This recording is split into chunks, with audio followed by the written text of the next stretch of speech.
BC రిజర్వేషన్ల అంశంపై చేపట్టిన విచారణను తెలంగాణ హైకోర్టు గురువారానికి వాయిదా వేసింది. రేపు మధ్యాహ్నం 2:15 విచారణ జరపనుంది. నేడు పిటిషనర్ల తరపున న్యాయవాది వాదనలు వినిపిస్తూ రిజర్వేషన్లు పెంచుకునే అధికారం ప్రభుత్వానికున్న 50% మించరాదన్నారు. విద్యా ఉద్యోగాల్లో 50% దాటినా కూడా రాజకీయ రిజర్వేషన్లు పెంచరాదని చెప్పారు. రాష్ట్ర ప్రభుత్వం తరపున సీనియర్ న్యాయవాది అభిషేక్ మను సింఘ్వి వాదనలు వినిపించారు. ఇప్పటికే ఎన్నికల షెడ్యూల్ విడుదలైందని, ఈ సమయంలో స్టే ఇవ్వడం కూడా సరికాదన్నారు ఆయన.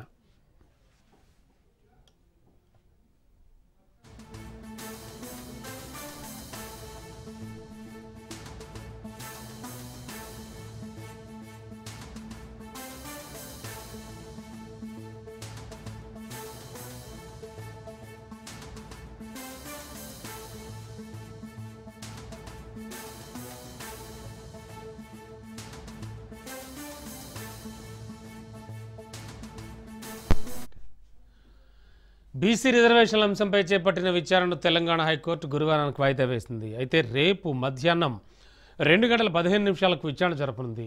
నేడు పిటిషనర్ల తరపున న్యాయవాది వాదనలు వినిపిస్తూ రిజర్వేషన్లు పెంచుకునే అధికారం ప్రభుత్వానికి ఉన్న 50% మించరాదని చెప్పారు. ఇక విద్యా ఉద్యోగాల్లో 50% దాటినా రాజకీయ రిజర్వేషన్లు పెంచరాదని చెప్పారు. రాష్ట్ర ప్రభుత్వం తరపున సీనియర్ న్యాయవాది అభిషేక్ మను సింఘ్వి వాదనలు వినిపించారు. ఇప్పటికే ఎన్నికల షెడ్యూల్ విడుదలైందని, ఈ సమయంలో స్టే ఇవ్వడం కూడా సరికాదన్నారు ఆయన.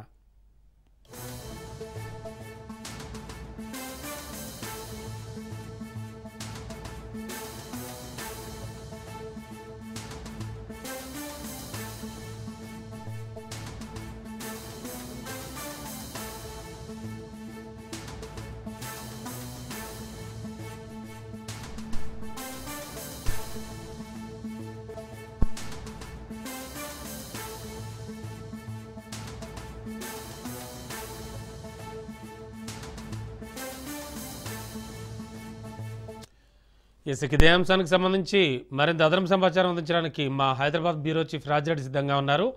రాజిరెడ్డి, ఓవరాల్గా ఇష్యూ ఏంటి? మొత్తానికైతే రేపు నోటిఫికేషన్స్ ఇదే విధంగా ఉండబోతున్నాయి. ఎన్నికల షెడ్యూల్ ఏదైతే ఇచ్చారో నోటిఫికేషన్ రేపు రిలీజ్ కాబోతుంది.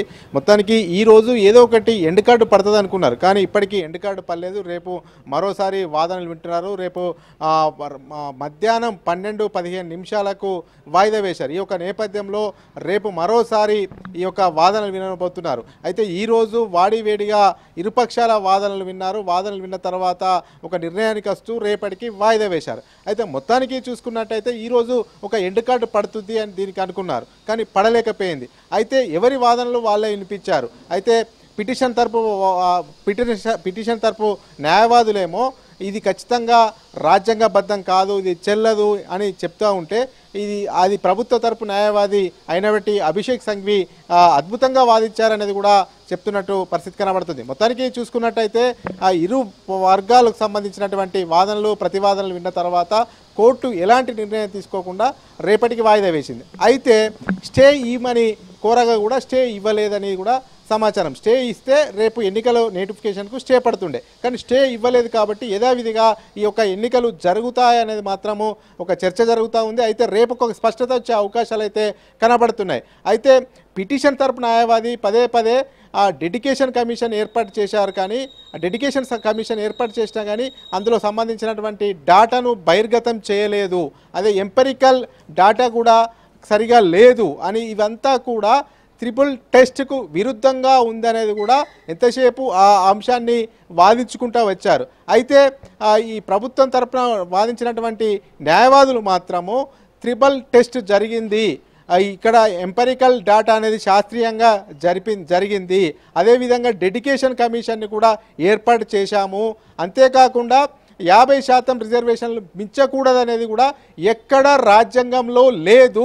సుప్రీంకోర్టు గైడ్లైన్స్, సుప్రీంకోర్టు తీర్పు తప్ప రాజ్యాంగంలో ఎక్కడా పొందుపరచలేదు అనేది కూడా వాదన వినిపించింది. అయితే గతం నుంచి చూస్తే అయితే కాంగ్రెస్ పార్టీ అధికారంలోకి రాకముందు కామారెడ్డి బీసీ డిక్లరేషన్లో హామీ ఇచ్చింది, 42% కోసం కసరత్తు చేసింది కాంగ్రెస్. ఆ నేపథ్యంలోనే అయితే అటు అసెంబ్లీలో శాసనసభ ఉంటుంది, శాసన మండలి ఉంటుంది. శాసనసభలో ఆమోదం పొందింది ఈ బిల్లు. అదేవిధంగా శాసన మండలిలో కూడా ఆమోదం పొందింది. శాసన మండలిలో ఉన్నటువంటి అన్ని పార్టీలకు సంబంధించినటువంటి ఎమ్మెల్యేలు ఆమోదం తెలిపారు. అదేవిధంగా శాసనసభలో శాసన మండలిలో ఉన్నటువంటి ఎమ్మెల్సీలు ఆమోదం తెలిపారు. ఏకగ్రీవంగా ఆమోదం తెలిపింది అనేది కూడా అది ప్రభుత్వ తరపున సంబంధించినటువంటి న్యాయవాదులు కోర్టుకు వివరించారు, వాదనలలో వినిపించారు. ఈ యొక్క నేపథ్యంలో అసలు ఈ యొక్క ఇక్కడ అసెంబ్లీలో జరిగింది తప్ప, అసెంబ్లీలో ఇది బిల్ పాస్ అయింది తప్ప, అసెంబ్లీలో తీర్మానం జరిగింది తప్ప ఎక్కడ కూడా బిల్లు పాస్ కాలేదు. గవర్నర్ దగ్గర అట్లే పెండింగ్లో ఉంది, రాష్ట్రపతి దగ్గర అట్లే పెండింగ్ ఉంది. ఇది చట్టం కాదు అనేది కూడా పిటిషన్ తరపు న్యాయవాదులు వివరించారు. అయితే ఇది చట్టం అనేది అటు శాసన మండలిలో ఇటు శాసనసభలో అన్ని పార్టీలకు సంబంధించిన ఏకగ్రీవ తీర్మానం అయింది కాబట్టి చట్టం అయినట్టే అనేది కూడా ప్రభుత్వానికి సంబంధించినటువంటి న్యాయవాదులు కోర్టుకు తెలియజేశారు. అయితే వాదోపవాదాలు అనేది వాడివేడిగా జరిగాయి. ఇరుపక్షాలకు సంబంధించినటువంటి వాదనలు విన్నారు. ఈ వాదనలు విన్న తర్వాత రేపు ఇంకా కొంత ప్రతివాదనలు కూడా వినే అవసరం ఉంది. రేపు ఇంకా ప్రభుత్వం తరపున వాదనలు వినిపించడానికి ఏజీ కూడా సిద్ధంగా ఉన్నటువంటి నేపథ్యంలో ఈరోజు జరిగినటువంటి దాంట్లో రేపు నోటిఫికేషన్ రిలీజ్ అవుతుంది కదా, మరి ఇదంతా పంచాయతీరాజు ఎంపీటీసీ జడ్పీటీసీలు సర్పంచ్లకు సంబంధించినటువంటి నోటిఫికేషన్ విడుదల అవుతుంది కదా, దానికి సంబంధించి స్టే ఇవ్వమని ప్రతివాదులు కోరగా ఎక్కడ కూడా పిటిషన్ తరపున వాదులు కోరగా ఎక్కడ కూడా ఈ స్టే ఇచ్చే అవకాశం లేదు. ఎన్నికల షెడ్యూల్ యథావిధిగానే కొనసాగుతాయనే విధంగానే ఎలాంటి స్టే ఇవ్వకుండానే అక్కడ జడ్జి అక్కడ నుండి రేపటికి పోస్ట్ పోన్ చేశారు. ఈ అంతా నేపథ్యం చూసుకుంటే అయితే రేపు నోటిఫికేషన్ రేపు ఎన్నికల షెడ్యూల్ ఇచ్చినప్పటి నుంచి రేపు నోటిఫికేషన్ ప్రారంభంగా అవుతుంది. రేపటి నుంచి నామినేషన్లు వేయడానికి సిద్ధమవుతున్నారు. అయితే రేపు సాయంత్రం వరకు ఒక క్లారిటీ వచ్చే అవకాశం ఉంది. అంటే రేపటి నుంచి నోటిఫికేషన్ ఒకవేళ రిలీజ్ అయిన తర్వాత వన్స్ ఎన్నికల షెడ్యూల్ రిలీజ్ అయ్యి నోటిఫికేషన్ అయిన తర్వాత మరి కోర్టు ఇంటరాప్ట్ ఎంతవరకు ఉంటుంది, ఎంతవరకు ఉండదు అనేది కూడా ఒక ఇంట్రెస్టింగ్గా మారబోతుంది. మొత్తానికి చూసుకున్నట్టయితే ట్రిపుల్ టెస్ట్కు అనుకూలంగానే ఇక్కడ ఉంది. గతంలో వేరే రాష్ట్రంలో తీర్పులు వ్యతిరేకంగా రావచ్చు, అక్కడ ట్రిపుల్ టెస్ట్ చేయలేదు. కానీ ఇక్కడ ట్రిపుల్ టెస్ట్కు అనుకూలంగా ఉంది. శాస్త్రీయంగానే కులగణన చేశాము. అదేవిధంగా 50% క్యాప్ దాటకూడదనేది కూడా ఎక్కడ కూడా రాజ్యాంగంలో పొందుపరచలేదు. ఓన్లీ సుప్రీంకోర్టు మాత్రమే తీర్పు ఇచ్చింది అనేది కూడా బీసీ వర్గాల నుంచి పెద్ద ఎత్తున పాజిటివ్ టాక్ వినిపిస్తున్నటువంటి పరిస్థితి. మొత్తానికి చూసుకున్నట్టయితే రేపు నోటిఫికేషన్స్ యథావిధిగా ఉండబోతున్నాయి. రేపటి నుంచి నోటిఫికేషన్ ప్రారంభం కాబోతున్నాయి. రేపటి నుంచి ఎంపీడీసీ జడ్పీటీసీ సంబంధించినటువంటి నామినేషన్ ప్రక్రియ అయితే ప్రారంభం కాబోతుంది. భారత అత్యున్నత న్యాయస్థానం రాజిరెడ్డి సుప్రీంకోర్టు ఇచ్చినటువంటి తీర్పుకి విరుద్ధం మరి ఈ 50% రిజర్వేషన్ క్యాప్ ఎత్తేయడం అనేటువంటిది, మరి దీన్ని ఎలా చూస్తున్నాయి ప్రస్తుతానికి? అసలు సుప్రీం చెప్పిన తీర్పుని ఎక్కడైనా పరిగణలోకి తీసుకుని ఎవరైనా మాట్లాడడం జరిగిందా? ఎందుకని ఆ తీర్పు వ్యవహారం మాట్లాడలేదు ఎవరు? అయితే సుప్రీంకోర్టు క్యాబ్ విధించినంత మాత్రాన ఒక్కొక్క రాష్ట్రం ఒక్కొక్క రకంగా ఉంటుంది. ఇక్కడ ట్రిపుల్ టెస్ట్ జరిగింది. ట్రిపుల్ టెస్ట్ మీన్స్ ఒకటి ఎంపారికల్ డాటా అనేది శాస్త్రీయంగా చేశాము, డెడికేషన్ కమిషన్ ఏర్పాటు చేశాము, అదేవిధంగా మొత్తం కులగణన చేశాము. అంతేకాకుండా అటు అసెంబ్లీలో ఉన్నటువంటి శాసనసభలో శాసన మండలిలో ఏకగ్రీవ ఆమోదం పొందింది. గవర్నర్ దగ్గరికి బిల్లులు వెళ్ళాయి, రాష్ట్రపతి దగ్గరికి బిల్లు వెళ్ళింది. ఇదంతా కూడా శాస్త్రీయ పద్ధతిగా జరిగింది. ఎక్కడ కూడా రాజ్యాంగంలో 50% మించి రిజర్వేషన్లు ఇవ్వకూడదని లేదు. కేవలం సుప్రీంకోర్టు మాత్రంలో ఉంది. ఆ సుప్రీంకోర్టులో మాత్రం కూడా మిగతా రాష్ట్రాల్లో ట్రిపుల్ టెస్ట్ చేయకుండా జరిగింది. ఇక్కడ ట్రిపుల్ టెస్ట్ చేశాము. మొదటి నుంచి న్యాయ నిపుణులు సమీక్షించే ఇదంతా నిర్ణయం తీసుకున్నాము. ఆ ఎంపారికల్ డాటాతో పాటుగా డెడికేషన్ కమిషన్ నివేదిక ఇచ్చింది. డెడికేషన్ కమిషన్ ఎంతవరకు రిజర్వేషన్లు కల్పించాలనేది కూడా చెప్పడంతోనే అంతవరకు రిజర్వేషన్లు కల్పించాము. మొత్తము జనాభా లిస్టు కులాల వారీగా మా దగ్గర ఉంది. ఇదంతా శాస్త్రీయంగా జరిగింది. ఎక్కడ కూడా ట్రిపుల్ టెస్టుకు వ్యతిరేకంగా వెళ్ళలేదు. ట్రిపుల్ టెస్టు శాస్త్రీయంగా జరిగింది కాబట్టి ఖచ్చితంగా మిగతా రాష్ట్రాలతో ఇక్కడ కంపేర్ చేయడానికి వీల్లేదు. మహారాష్ట్రలో ఏదైతే ఉందో, మహారాష్ట్రలో ఈ యొక్క రిజర్వేషన్లు చెల్లకుండా పోయాయని అంటున్నారో అది అక్కడ త్రిబుల్ టెస్టు సక్రమంగా జరగని నేపథ్యంలో ఇదంతా జరిగిందనేది కూడా బీసీ వాదులు కానీ అదేవిధంగా ప్రభుత్వం దగ్గర నుంచి వెళ్ళి వాదనలు నిలిపించే అడ్వకేట్స్ మాట్లాడుతున్నటువంటి పరిస్థితి అయితే కనబడతా ఉంది. మొత్తానికి ఒక ఇంట్రెస్టింగ్ అంశం ఏంటి అంటే చట్టం అవడం అనేది ఏదైతే శాసనసభలో శాసన మండలిలో తీర్మానం జరిగిన తర్వాత రాష్ట్రపతి దగ్గరికి గవర్నర్ దగ్గరికి పోతే వాళ్ళ ఆమోదం తెలిపితే చట్టం అవుతుంది. అయితే ఈ అంశాన్నే పిటిషన్ తరపు న్యాయవాదులు లేవనెత్తారు. అయితే ప్రభుత్వం తరపున న్యాయవాదులు లేవనెత్తిన అంశం ఏంటంటే ఒక్కసారి ఆ చట్టం అవడం అంటే అసెంబ్లీలో తీర్మానం చేస్తే చట్టమైనట్టే. దానికి సంబంధించి ఆమోదం తెలపకపోవడం అనేది గవర్నర్ దగ్గర వాళ్ళ దగ్గర పెండింగ్లో ఉన్నాయి. చట్టం అనేది అసెంబ్లీలో తీర్మానం చేస్తే చట్టమైనట్టే. అందులో అటు శాసనసభలో అన్ని పార్టీలకు సంబంధించినటువంటి ఎమ్మెల్యేలు ఏకగ్రీవంగా తీర్మానం చేశారు. అదేవిధంగా శాసన మండలిలో అన్ని పార్టీలకు సంబంధించినటువంటి ఎమ్మెల్సీలు తీర్మానం చేశారు. ఇదే అంశాన్ని కూడా కోర్టు అడిగింది. అసలు ఎక్కడ ఏకగ్రీవ తీర్మానం జరిగిందా అంటే జరిగింది అని చెప్పారు. కానీ రాష్ట్రపతి గవర్నర్ దగ్గర ఈ బిల్లులు మాత్రం పెండింగ్లో ఉన్నాయి, ఇది కూడా చట్టమైనట్టే కదా.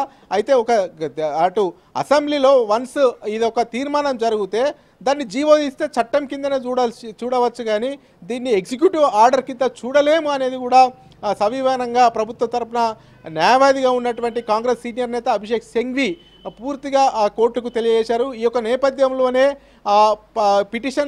పిటిషన్ తరపు న్యాయవాదులు కూడా రేపు నోటిఫికేషన్ ఉంటుంది కాబట్టి దానికి స్టే ఇవ్వాలి, రేపు నోటిఫికేషన్ ఆగిపోయే విధంగా స్టే ఇవ్వాలి అంటే కూడా దానికి న్యాయమూర్తి పట్టించుకోలేదు.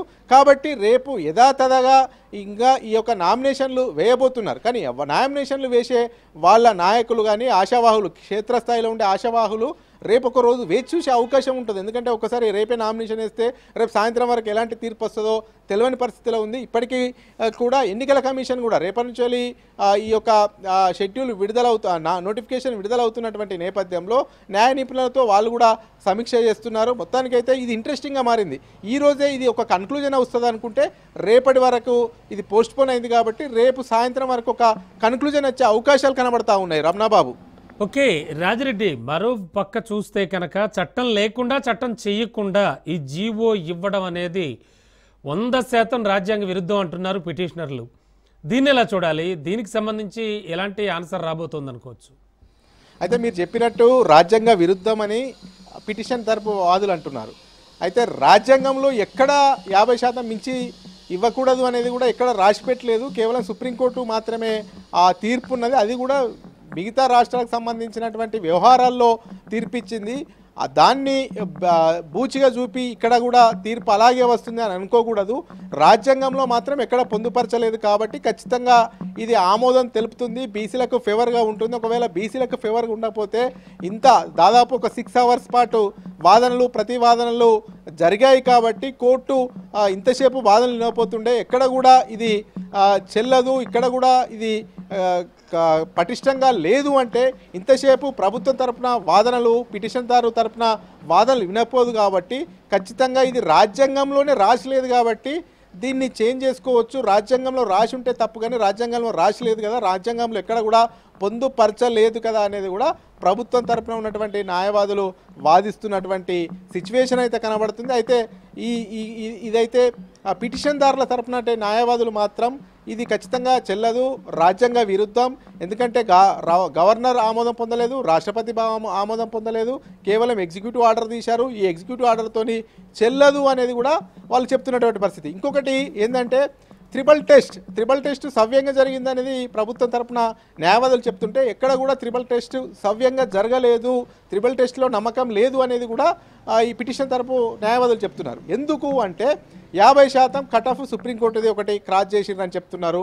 2 ఎంపరికల్ డేటా కరెక్ట్ లేదని చెప్తున్నారు. అంటే కులగణనలో చేసేటప్పుడు కొన్ని కులగణాలకు సంబంధించినటువంటి కులాలది జనాభాను తక్కువ చూపించారు, ఇది సమగ్రంగా లేదనేది వాళ్ళ ఆబ్జెక్షను.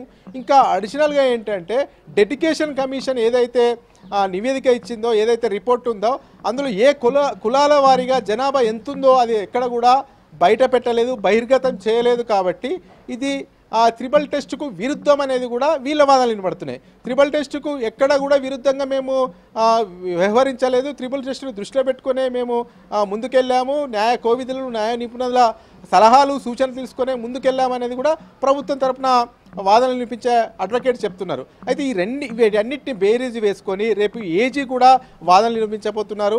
కాబట్టి ఇంకా కొందరు ఇంప్లీడ్ అయినటువంటి వాళ్ళ వాదనలు వినవలసి ఉంది. ఇవన్నీ పెండింగ్లో ఉన్నాయి కాబట్టి చాలామంది ఇంప్లీడ్ అయినారు. అదేవిధంగా ఇటు పిటిషన్ తరపు న్యాయవాదులు చాలా వాదనలు వినిపించారు. ఇటు అధికార పార్టీకి సంబంధించినటువంటి అడ్వకేట్ వాదనలు వినిపించారు. అంతేకాక ప్రభుత్వం తరపున ఉన్నటువంటి న్యాయవాది వాదనలు వినిపించారు. రేపు ఏజీ వాదనలు ఉన్నాయి, ఇంప్లీడ్ అయిన వాళ్ళవి ఉన్నాయి. ఇవన్నీ క్రోడీకరించి రేపు ఈవినింగ్ వరకు ఒక స్పష్టమైన తీర్పు హైకోర్టు ఇచ్చే అవకాశాలు అయితే కనబడతా ఉన్నాయి. Ramanababu. Okay, thank you Rajireddy. మీరు చెప్పినట్టుగా రేపటి సాయంత్రం వరకు కూడా ఒక క్లియర్ పిక్చర్ వచ్చే ఛాన్స్ ఉంది.